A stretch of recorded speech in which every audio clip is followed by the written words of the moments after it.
Price the Lord.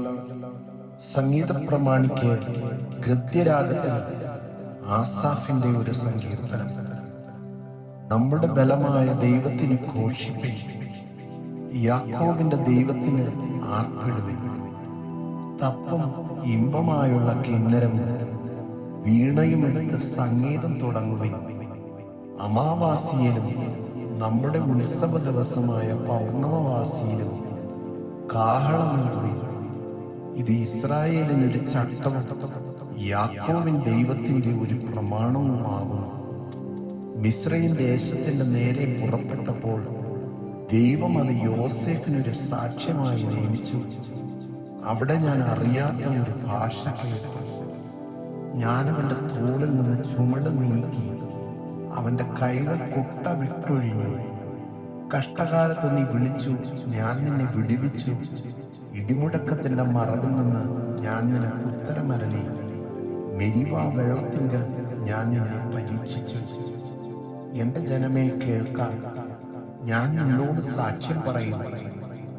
ഇസ്രായേലേ, നീ എന്റെ വാക്ക് കേട്ടെങ്കിൽ കൊള്ളായിരുന്നു. അന്യദൈവം നിനക്കുണ്ടാകരുത്, യാതൊരു അന്യദൈവത്തെയും നീ നമസ്കരിക്കരുത്. മിസ്രയീം ദേശത്ത് നിന്ന് നിന്നെ കൊണ്ടുവന്ന യഹോവയായ ഞാൻ നിന്റെ ദൈവമാകുന്നു. നിന്റെ വായ് വിസ്താരത്തിൽ തുറക്കാം, ഞാൻ അതിനെ നിറയ്ക്കും. എന്നാൽ എന്റെ ജനം എന്റെ വാക്ക് കേട്ടനുസരിച്ചില്ല, ഇസ്രായേലിനെ കൂട്ടാക്കിയതുമില്ല.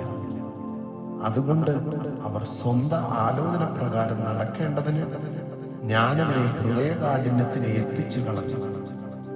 അയ്യോ, എന്റെ ജനം എന്റെ വാക്ക് കേൾക്കുകയും ഇസ്രായേൽ എന്റെ വഴികളിൽ നടക്കുകയും ചെയ്തുവെങ്കിൽ കൊള്ളായിരുന്നു.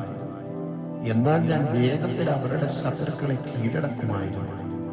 അവരുടെ വൈരികളുടെ നേരെ എന്റെ കൈ വിരിക്കുമായിരുന്നു.